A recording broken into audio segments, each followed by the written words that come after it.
በሰርምኔስም ወዳለው ወደ ቤተ ክርስቲያን መልአክ እንዲህ ብለህ ጻፍ። ሞቶ የነበረ ሕያውም የሆነው ፊተኛውና መጨረሻው እንዲህ ይላል፣ መከራህንና ድህነትህን አውቃለሁ። እስከ ሞት ድረስም የታመንኩን የሕይወትንም አክሊል እሰጥሃለሁ። ራእይ ዮሐንስ ምዕራፍ 2 ከቁጥር 8። በስመ አብ ወወልድ ወመንፈስ ቅዱስ አሐዱ አምላክ አመ እስራ ወሰሉሱ ለየካቲት በዛቲ ዕለት ኮነ ሰማዕተ ቅዱስ አውሳብዮስ ወልዱ ለፋሲለደስ ብፁዕ። አንድ አምላክ በሆነ በአብ በወልድ በመንፈስ ቅዱስ ስም የካቲት 23 በዚች ቀን የክቡር ፋሲለደስ ልጅ የከበረ አውሳብዮስ በሰማዕትነት ሞተ። ይህም የከበረ ፋሲለደስ ለአንጾኪያ መንግሥት የሰራዊት አለቃ ነው። ለመንግሥት ልጆችም አባታቸው ነው። እርሱም ከፋርስ ሰዎች ጋር በጦርነት ውስጥ እያለ ዲዮቅልጥያኖስ የክብር ባለቤት ጌታችንን ክርስቶስን ክዶ ጣዖትን እንዳመለከ ሰማ። እጅግም አዝኖ ወደ ልጁ ወደ አውሳብዮስ ልኮ ይህንን ነገረው። የከበሩ የቤተ መንግሥት ሰዎችም ዘመዶቹ ዳግመኛ ጠራቸው። እነርሱም የንጉሥ ልጅ ዮስጦስ፣ አባዲር፣ ገላውዲዮስና ቴዎድሮስ ከእርሳቸው ጋር ያሉትን ጠርቶ ስለ ከሃዲው ንጉሥ ነገራቸው። ሁሉም እጅግ አዘኑ። ዳግመኛም እንዲህ አላቸው፣ እኔ ስለ ፈጣሪ ስለ ክርስቶስ ስም ደሜን አፈሳለሁ። ሁሉም በዚህ በጎ ምክር ተስማምተው እርስ በርሳቸው ተማማሉ። ጠላቶቻቸውንም ድል አድርገው ወደ ሀገራቸው በተመለሱ ጊዜ ንጉሡ ከሰራዊት ጋር ወጥቶ በደስታ ተቀብሏቸው ከዚህ በኋላ በቅዱስ ፊቅጦር አባት ሕርማኖስ ለቅዱሳኑ ጣዖት እንዲያቀርብላቸው እንዲሰግዱለትም ንጉሡን መከረው። ንጉሡም ሕርማኖስ እንደ መከረው አደረገ። በዚያን ጊዜ ቅዱሳንን ጠርቶ እንዲህ አላቸው፣ እኔ እጅግ እንደምወዳችሁ እናንተ ታውቃላችሁ። አሁንም ለአጵሎን ሰግዳችሁ ልቤን ደስ ታሰኙ ዘንድ ከእናንተ እሻለሁ። ቅዱሳንም ሰምተው እጅግ ተቆጡ። አውሳብዮስም ንጉሡን ሊገድል ሰይፉን መዘዘ።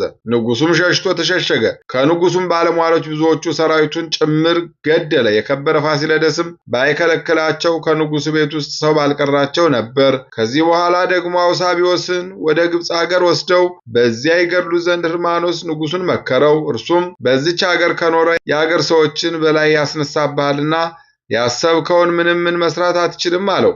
ንጉሡም ቅዱስ አውሳብዮስን ጽኑ ስቃይን ያሰቃዩት ዘንድ ወደ ግብፅ አገር ወደ ቅፍጥ ገዢ ሉሊያኖስ ዘንድ እንዲወስዱት ጻፈ። ወደ መኮንኑ ሉሊያኖስን በደረሰ ጊዜ በመንኮራኩር ሕዋሳቱን በመቆራረጥ በግርፋት አሰቃዩት። ዳግመኛም በብረት ምጣድ ውስጥ አበሰሉት። ጌታችንም መልአኩን ልኮ ከመከራው ሁሉ አዳነው። አጽናንቶም አረጋግቶ ያለ ጉዳት አስነሳው። ነፍሱንም ተድላ ደስታ ወዳለበት ገነት ወሰዳት። የጻድቃንና የሰማዕታት መኖሪያንም አየ። ለእርሱና ለአባቱ ለዘመዶቹ ያዘጋጀላቸውን ቦታዎች አይቶ ነፍሱን እጅግ ደስ አላት። ከዚህ በኋላ ወደ እሳት ምድጃ ውስጥ ይጨምሩት ዘንድ መኮንኑ አዘዘ። ያን ጊዜ ከእግዚአብሔር የታዘዘ መልአክ ወርዶ እሳቱን እንደ ጠል አቀዝቅዞ ያለ ጥፋት የከበረ አውሳብዮስን አወጣው። መኮንኑም እንዲህ ብለው መከሩት፣ መኮንኖ ራሱን በሰይፍ እንዲቆርጡት እዘዝ፣ ከእርሱም ትግል ታርፋለህ። እርሱም የአውሳብዮስን የከበረች ራሱን በሰይፍ ቆርጡ ዘንድ አዘዘና ቆረጡት። የሰማዕትነት አክሊልን በመንግሥተ ሰማያት ተቀበለ። ለእግዚአብሔር ምስጋና ይሁን፣ እኛንም በጸሎቱ ይማረን፣ በረከቱም ከእኛ ጋር ትኖር ለዘላለሙ አሜን። በዚች ዕለት የምስራቃዊ ቴዎድሮስ አገልጋይ የአውስግኒዮስ የምስክርነቱ መታሰቢያ ነው። በረከቱ ከእኛ ጋር ትኖር ለዘላለሙ አሜን። ተአምሪሁ ለቅዱስ ጊዮርጊስ ጸሎቱ ወበረከቱ ያህሉ ምስለ ኩልነ ሕዝበ ክርስቲያን ለዓለም ዓለም አሜን። ልመናው በረከቱ አማላጅነቱ ለዘላለም በእውነት ለሁላችን ይደረግልና። ቅዱስ ጊዮርጊስ ያደረገው ተአምር ይህ ነው። ከጌታችን ከኢየሱስ ክርስቶስ ልደት በኋላ በ888 ዓመተ ምህረት በኢትዮጵያ ንጉሠ ነገሥት በቀዳማዊ ምኒልክ ዘመነ መንግሥት የሮም ሰዎች ኢትዮጵያን ለመውጋት የቅኝ ግዛት ለማድረግ አብያተ ክርስቲያናትን አፈራርሰው የኦርቶዶክስ ተዋሕዶ ሃይማኖትን ለማጥፋት ልባቸውን በማግዘፍ በመታበይና በመታጀር ተነሳሱ። ከዚያም ብዙ የጦር መሳሪያን በመርከብ ጭነው የጦር ሰራዊት አሰልፈው መጡ። የኤርትራን ባህር ተሻግረው ምጽዋ በመዝለቅ ወደ ደብረ ኃይላ ደረሱ። ቀጥሎም አላጌ ከሚባለው ሀገር ደርሰው ከቅዱስ ጊዮርጊስ ቤተክርስቲያን ገብተው ንዋያተ ቅዱሳትን ሁሉ ዘረፉ። ይልቁንም የቅዱስ ጊዮርጊስን ጽላት አውጥተው ቤተ መቅደሱን የጦር መሳሪያ መጋዘን አደረጉት። የኢትዮጵያው ንጉሠ ነገሥት ሳህለ ማርያም ምኒልክ ይህንን ሰምቶ ፈጽሞ ተቆጣና ገበየው የተባለውን የጦርን አለቃ ፈጥነ ወደ ትግራይ ሂድና ሀገራችንን ሊወሩ ቤተክርስቲያናችንን ሊያረክሱ የመጡትን የሮም ሰዎች ውጋቸው አለውና እሱም እሺ በጎ ብሎ ወደ ጦርነቱ ለመሄድ ተዘጋጀ። ነገር ግን ገበየው ወደ ጦርነቱ ከመሄዱ በፊት በቤተ መንግስት በሚገኘው ስዕል ቤት በዚያች ሌሊት ምኒልክ እንዲህ ሲል ጸለየ። እግዚአብሔር ያከበረ ተአምር አድራጊው ጊዮርጊስ ሆይ በፈጣሪ በኢየሱስ ክርስቶስ ኃይል አገልጋይ ገበየውን እርዳው፣ በሚበረታቱበትም ላይ ኃይልን ግለጽለት። ለኢትዮጵያ ሀገራችን የጸሎት ኃይል ጋሻ መከታ ይሆናት ዘንድ የእግዚአብሔር ልዑል ክንድ ከላይ ይውረድና የአገልጋይህ የምኒልክን ጠላቶች ይገልብጣቸው በማለት ጸለየ። ይገለባብጣቸው በማለት ጸለየ። እሱም ይህንን የጸለየውን ስለ ራሱ ብቻ አልነበረም። ነገር ግን የከበረችና የገነነች የሀገሯ መልካምነትም አስጎምጅቷቸው በመደፈሯና በመወረሯ እንዲሁም ስለ ታላቂቱ ሀገር ሕዝብም ጭምር ነው እንጂ። ከዚያም የጦሩ መሪ ገበየው ከሰራዊቱ ጋር ሌሊትና ቀን እየገሰገሰ ተጉዞ በ28 ቀን አላጌ ደረሰና በዚያም ከሮሜ ሰዎች ጋር ታላቅ ጦርነት ካደረገ በኋላ በፈጣሪው ኃይልና በቅዱስ ጊዮርጊስ የጸሎቱ ኃይል ሮማውያንን አሸንፎ ከአላጌ ምድር አስወጣቸው።